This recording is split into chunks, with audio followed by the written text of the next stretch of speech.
Hello, I am Makai81 and I just want to speak about addiction today.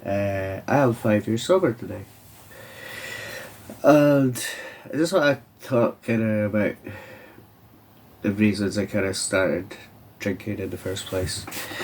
And I think it all I believe it kind of stemmed from when I was younger. Um, I would think, again, for one, in Scotland, uh, alcohol sort of ingrained in our society.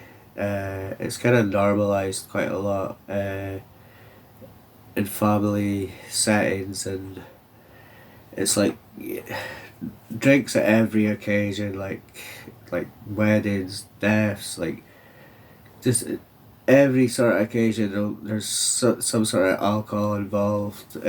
Not like in every household, but like most households, especially if we come from like a sort of poorer background as well, like I do. It's a lot more prevalent, um, uh, alcohol and other stuff. But yeah, and if you're like suffering from depression or anything like that, like what I did realize, and it wasn't until I was like 6 months sober, I realized, because I suffered from depression, I realized how much worse like alcohol made my depression. So a lot of people drink because they're depressed, and I just like when I came to that realization, it was just it was kind of hard to deal with, like, um, yeah, but it just makes it so much worse. It's really not the answer that you think it is. Like I thought it was as well. So yeah, it all started like from when I was younger. I had a lot of stuff like go down in my childhood that no child should like really have to kind of go through.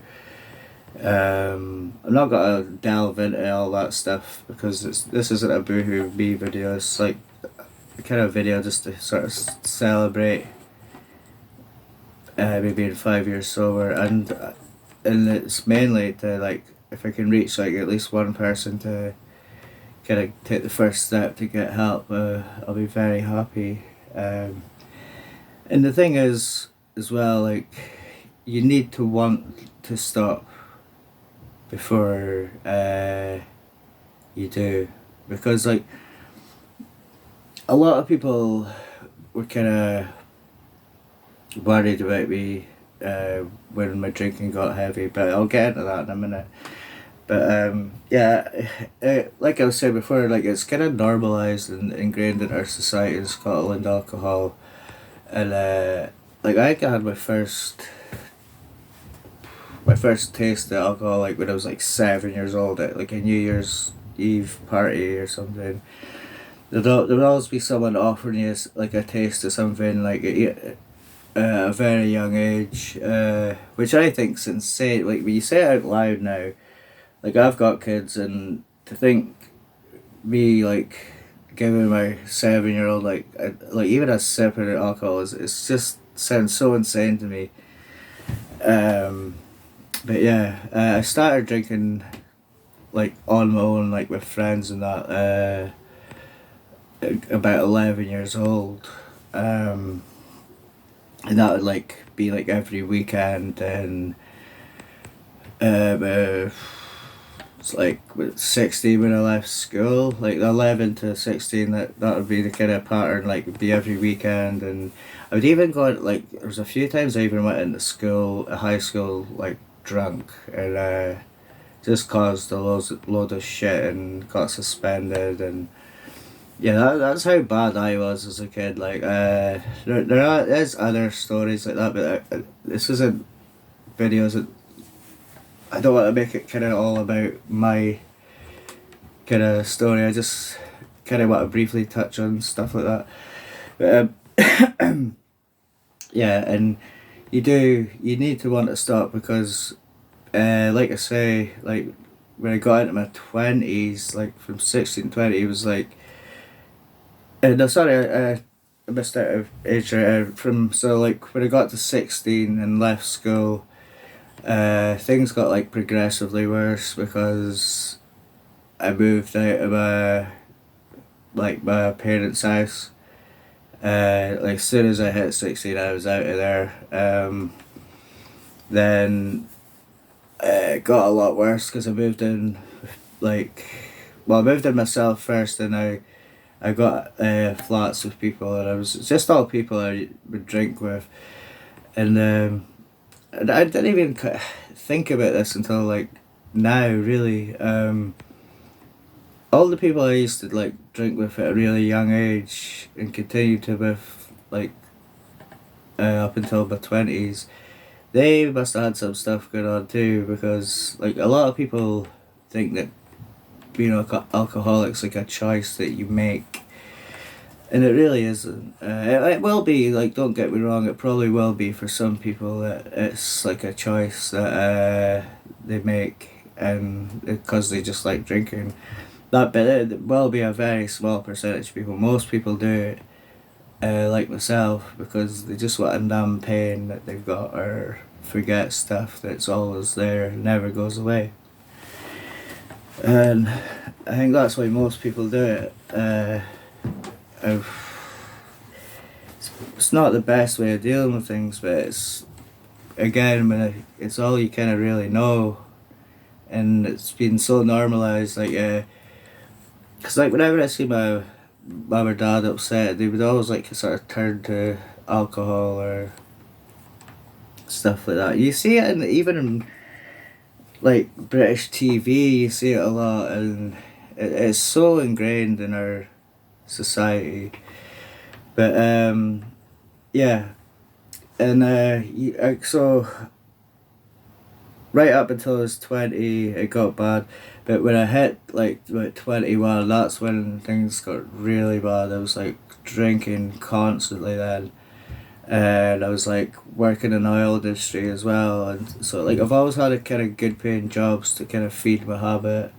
And it's always been like a sort of functional alcoholic, if you like. Um, yeah, I've always worked. I've not worked in a while because I'm getting help with all the stuff that I've like left dormant my whole life. So I'm getting help with that stuff now. Then I'm hoping to get to a place where I can help people the way I got helped. So I kind of want to get to that place in my life. And if it's through my YouTube channel or like, because I kind of want to become some sort of counsellor, to kind of help or talk to people with the same kind of problem as me. But again, if it's not that route I take, or if I can do it like reach a bigger audience through my channel, I'd love to do that. I just want to help. I want to give people the help that I got, because I was so thankful to the people around me and the people that supported me through this. I could never have done it without a lot of the support I got, like especially from my fiance, and like even a lot of the alcohol counsellors I seen were just amazing, and just really good to talk to and easy to talk to. But to want to stop as well, another hard thing you will have to do is get rid of all the negative people in your life. That was a hard thing for me to do, but kind of easy as well, because see, when you stop drinking, you realise who your true friends are, and that there's not a true thing. I'll say this whole video. You really find out who cares and who doesn't at that stage. So yeah, you do need to get rid of negative people, and what I mean by negative people is like they might not seem negative to you, but like what I mean by negative is like people you used to drink with, like they might be your best friends, but if it's something that they're still doing and you don't want to, like you need to get rid of that sort of people in your life, or people that offer you drink, or people that make you feel shitty and make you want to drink, or just people that just kind of put you in that position. You do need to get rid of these people in your life, and get a distraction. Like mine was collecting video games. I've always been a big gamer my whole life. It's always been a distraction for me, and a sort of escape from the shittiness of childhood. It'd be always something I would go to, like whenever I heard stuff going down in the house as a child. It would always be something I would go to. Even like my Mega Drive back in the day, it would have like the little bit you could plug your headphones in the front of it. I always used to do that and just block out everything. But yeah, so you need a distraction as well, because and what I mean by distraction is like something to occupy your mind, because you will need something to occupy your mind to stop you thinking about wanting to drink, because that will be in your head a lot when you first stop. I'd say for at least the first 6 months, you'll be heavily thinking about the cravings and thoughts for having a drink will never go away. Well, they haven't for me, and I'm 5 years sober. But I will say this: I don't think I could ever have a drink again.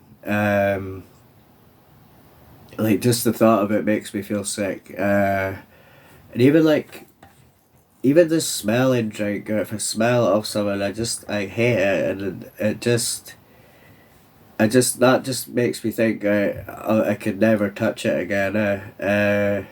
But again, I would never put myself in risky situations, like maybe like going to a bar to play pool with your friends and like having a soda. I would never put myself in that situation, or go back to the oil industry, which is like rife with drugs and alcohol. And I don't mean like on the job, but I just mean like the culture, like off the job and all that. The people you work with.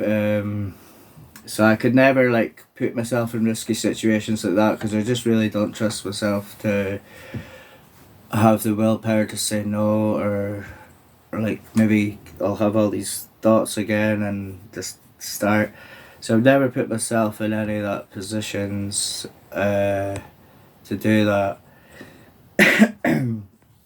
But you do need a distraction, and like again, like when I hit 28, I think it was. That's when people like seriously started getting worried about me, and that's that was my first time I tried stopping, and it was like my second most successful time, because like I said before, you do need to want to stop before you can, because all that times I was coerced and kind of guilted into stopping, it always ended in failure. So you do need to want to stop, and the first thing is as well. The first major thing you will have to do is to realize that you've got a problem, and to do that, you kind of need to take a deep look at yourself. And a lot of the time, well, in my experience, from my personal experience, I didn't like what I seen when I had to do that, but it is a big part of the healing, and it is something that needs to be done. And I will say as well, if you do go and get help professionally, do not lie. Like, I had to tell them stuff that I'll never tell anyone about my childhood. Not one person will ever find out any of the stuff that happened in my childhood, apart from like professional medical professionals that I know that can't tell my story or anything like that. Like I'd never, like I said, I've always kept stuff to myself and I would never tell anyone anything like that.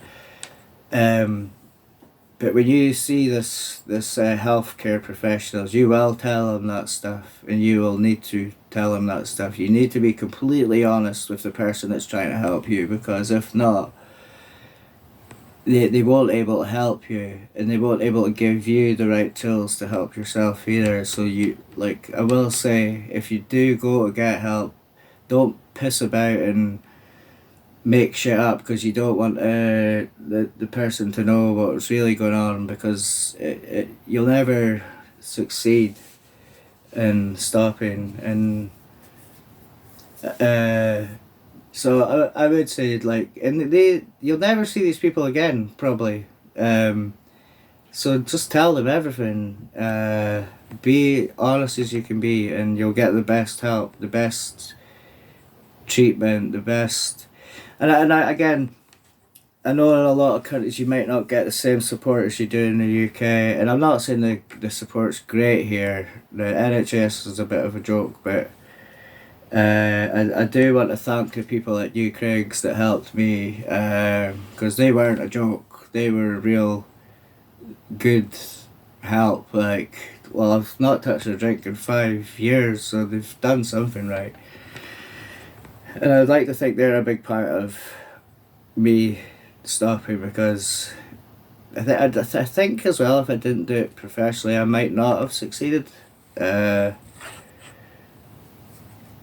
you get a lot of help in there, like, because when you stop drinking, because your body's so reliant on it, if you just stop on your own, your body could have a seizure, and it could have like some shock, and you can actually die by doing it that way. But if you do it in a controlled environment, they can give you like medicines and that to like calm that process for you, and that's the way I suggest doing it, is professionally. I know everyone won't able to do that, especially in certain countries. Like, I can't think of one off the top of my head, but I just know that not. And I know a lot of countries you just have to. That you might be the best country in the world, but you just have to pay for your healthcare there. And I know a lot of people can't afford stuff like that. I know I couldn't have afforded to go to a professional to speak about my problems or that. But yeah, that's kind of my story with alcohol so far. The cravings will never go away, but I will say this: it does get easier. It does get a lot easier. I'm not saying it stays hard for the whole time. That's not right. I'd say about the first 6 months was probably the hardest for me. Oh, and I will say this, cause I was quite a music festival goer, like, and like Christmas and all that has always been sort of a big holiday for me. And New Year, I must admit, like, see, summertime and Christmas time is really hard for me. Um, about thinking out about stuff like that. No, I never want to do it, but I do think about it a lot. Going, oh, like having a cold beer out in the sun and stuff like that. Just stuff like that. Stuff that I've kind of ruined for myself, like, because I'll never be able to just have a beer in the sun anymore. Because when you're an alcoholic, you don't stop at one. So it's just not something I can do anymore. But that's it. But I would like, and I would like to say, if I have missed any important points out, that you think I might have missed out, please let me know in the comments. I'd be quite happily to address anything I've missed out. And if you have any questions, like, leave me a question in the comments, and I'll reply to everyone, because I think it's important. And if I could help one person, I'd be so happy. Because I just really want to give back to like, because I'm so happy for the help I got. And I know I should be proud of myself, but I'm still not at that stage yet. Um, but I know a lot of people are proud of me for getting to where I am now. Well, not to where I am. Like I'm not anywhere. I'm just like I'm still like kind of. I've just stopped drinking. That's all. It's just like, but it is a big thing because it was ruining my life, and I imagine if you're watching this video, there's something kind of ruining your life that you might want to get help with, and I hope you do. I really hope you do.